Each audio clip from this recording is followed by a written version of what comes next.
A San Luis man is fighting for his life after being shot twice. Good evening, I'm Rob Hughes. Thank you for tuning in tonight. 18-year-old David Duran was gunned down in a gang shooting at the Yuma Palms Mall a little less than a year ago. The fate of dozens of teachers lies in the hands of the District 1 School Board as they are meeting as we speak behind this door right here. Hey, Jim and Gabby from New Haven, Connecticut to Yuma, Arizona. This is the first ever Tea Party for Yuma. Now, there are thousands of people here. I talked to event organizers a little bit earlier today and they told me they thought there was going to be 150. We have speakers, we have people of all ages, all ethnicities, we have kids, we have people with signs. They're bringing their pets out, and it's a very, very important event. The high winds are really fueling the Dome Valley fire, as you can see from the high flames and the dark, thick clouds, making it look even more menacing. It's already jumped across County 20th Street. You've got to be here. I mean, this is what it's all about. St. Patty's Day, living life, having fun.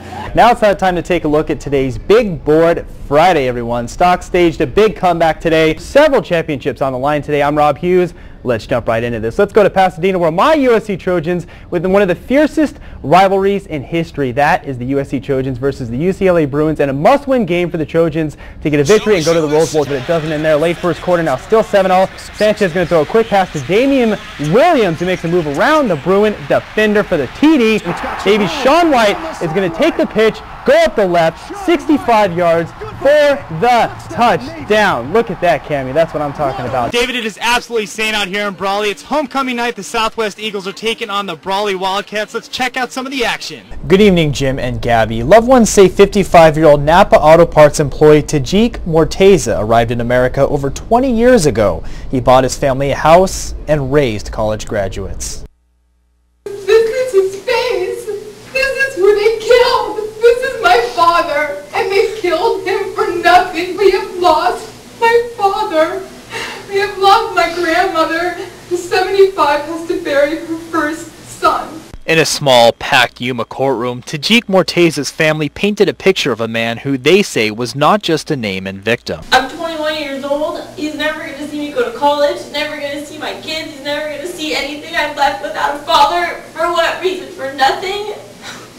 They do not deserve to be here. They deserve to die just like they killed my father. Morteza was a San Diego-based delivery driver for Napa Auto Parts who was found murdered on a Somerton street. Loved ones say his wife of 30 years is so distraught she can't leave the house. My father will never know my children. My father will never walk me down the aisle because of what they did to him. They killed him within 30 minutes of him arriving at his job. They left him there to die. 20-year-old Jose Gonzalo Nunez Jr. and 21-year-old Israel Lopez have been indicted on charges of first-degree murder, armed robbery, and gang charges with the bond set at $3 million. 18-year-old Daniel Torres released from jail because the county attorney didn't file a complaint. There's no specific reason at this particular time why they have not filed charges. I'm sure they have their reasons. Meanwhile, police continue to search for a fourth suspect, Pedro Raya. Do not release them.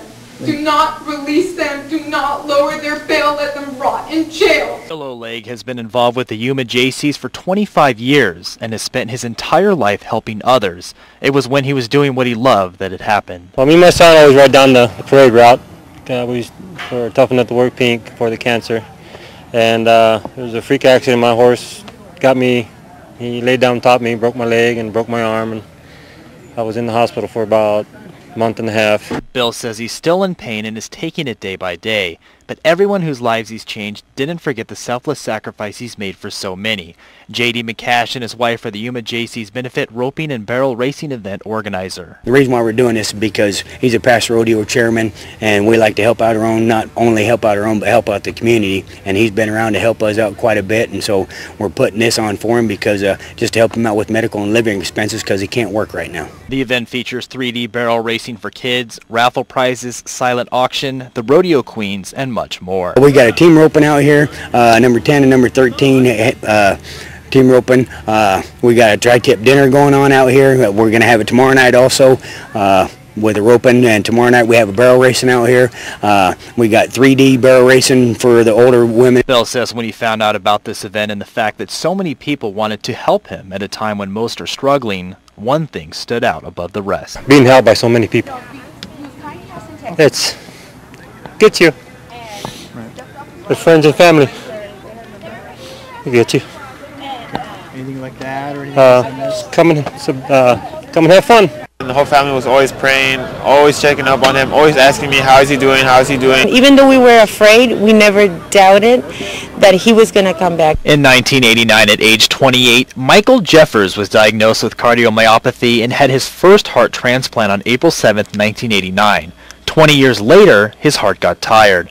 Michael's wife Hilda and him didn't know if he'd survive a second transplant. Between him and I, we will think that's a lot. You know, is he going to make it? I don't think so, because he was really weak. We didn't think he was going to make it, to be truthful. Michael and Hilda spent the last several months at UCLA Medical Center and missed their son Michael's track and field events. Michael got a rare second heart transplant on May 12, 2009 at UCLA. Meanwhile, their son Michael thought his dad would be watching a video of his graduation. It feels good that my dad was able to make it to my graduation. I didn't expect him to be here, but just him being here was good enough. You know, even though I didn't have him there for other moments, I think the graduation was the best one, and I'm glad that I had him here. It means a lot to me. Michael says a positive attitude and prayer helped him get through it all. When you're really sick like that, it's hard to see your way through. It's like you're facing this black hole and you can't see the other side. So the prayers become your other side. The prayers become that flicker of hope. You know, that's something that you can believe in that you really can't see. Michael says he's alive because of donors and encourages you to fill out your donor card. I'm just so proud of him. You know, he fills my life with joy. And it's just a blessing to be here. And I thank everybody, the community of Calexico.